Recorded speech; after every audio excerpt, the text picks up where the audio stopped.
Welcome to మన traditional recipes. ఈరోజు ఒక spicy and tasty pickle recipe చూపించబోతున్నాను.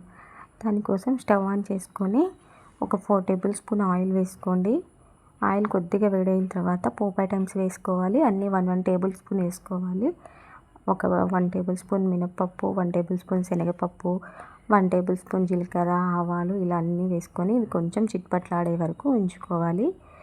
ఇప్పుడు నేను చూపించబోయే పికిల్ రెసిపీ అనేది అందరికీ తెలిసిందేనండి. కాకపోతే నేను ఎలా ప్రిపేర్ చేస్తాను, సింపుల్ ఇంగ్రీడియంట్స్తో ఇలా టేస్టీగా పికిల్ని రెడీ చేసుకోవచ్చు అనేది చూపిస్తాను. సూపర్ టేస్టీగా ఉంటుందండి. దీన్ని రైస్లో కానీ, చపాతీలో కానీ, టిఫిన్ ఐటమ్స్లో అన్నిట్లోకి యూస్ చేసుకోవచ్చండి. నార్మల్గా అయితే వీటితో ఎప్పుడు మనము కర్రీ కానీ ఫ్రై రెసిపీ కానీ చేస్తూ ఉంటాం. ఇలా ఒకసారి పికిల్ కూడా రెడీ చేసుకొని చూడండి. ఇప్పుడు దీంట్లో అయితే పోపు ఐటమ్స్ కొంచెం చిట్పట్లాడిన తర్వాత ఒక 1 టేబుల్ స్పూన్ ధనియాలు, ఒక 100 గ్రామ్స్ వరకు ఎండుమిర్చి కూడా వేసుకున్నాను. ఇవి బాగా రోస్ట్ చేసుకోవాలి, బాగా వేయించుకోవాలి. ఇలా వేగిన తర్వాత ఒక మీడియం సైజ్ ఉల్లిపాయని కట్ చేసుకొని వేసుకోవాలి. అలాగే ఒక 1/2 కేజీ వరకు నేను దొండకాయ ముక్కల్ని కట్ చేసి వేసుకుంటున్నాను. కొన్ని వెల్లిపాయలు కూడా వేసానండి. ఒక 10 వరకు వెల్లిపాయలు వేసాను. మొత్తం వేసుకొని బాగా వేయించుకోవాలి. వీటిని దొండకాయలు బాగా సాఫ్ట్గా మగ్గే వరకు వేయించుకుంటూ ఉండాలి.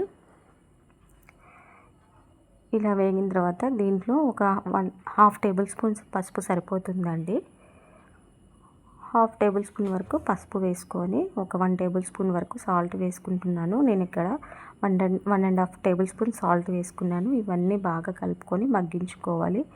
దొండకాయల ఫ్లేవర్ డామినేట్ చేయకుండా ఉండాలి అంటే ఒక మీడియం సైజు చిన్నవి ఒక టమాటాను, కొంచెం కొత్తిమీర కూడా వేసేసుకొని మొత్తం అన్నీ కలుపుకొని ఒక 5 మినిట్స్ వరకు లో ఫ్లేమ్లోనే మగ్గించుకోవాలి.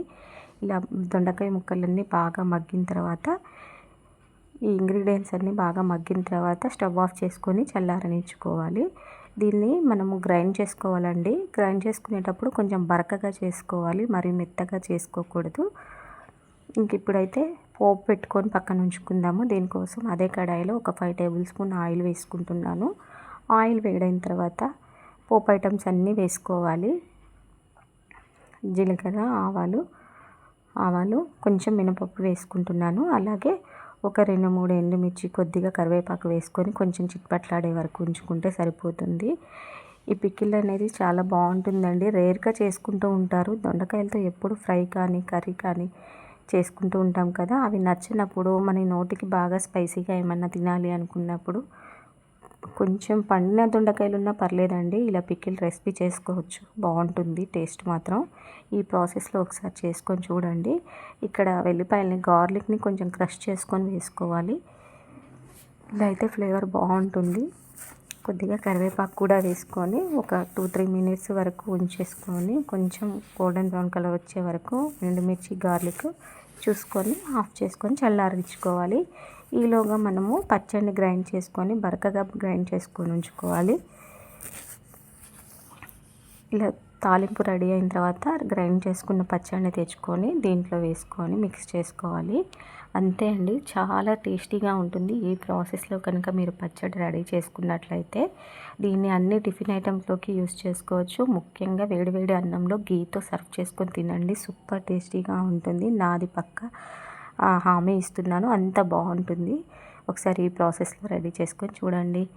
మీకు నా వీడియోస్ నచ్చినట్లయితే మీ ఫ్రెండ్స్కి, రిలేటివ్స్కి షేర్ చేయండి. మీ ఒపీనియన్ని, ఫీడ్బ్యాక్ని కమెంట్స్లో తెలియచేయండి. ఇలాంటి మోర్ ఇంట్రెస్టింగ్ టేస్టీ రెసిపీస్ కోసం నా ఛానల్ని సబ్స్క్రైబ్ చేసుకోవడం అస్సలు మర్చిపోకండి. Thanks for watching.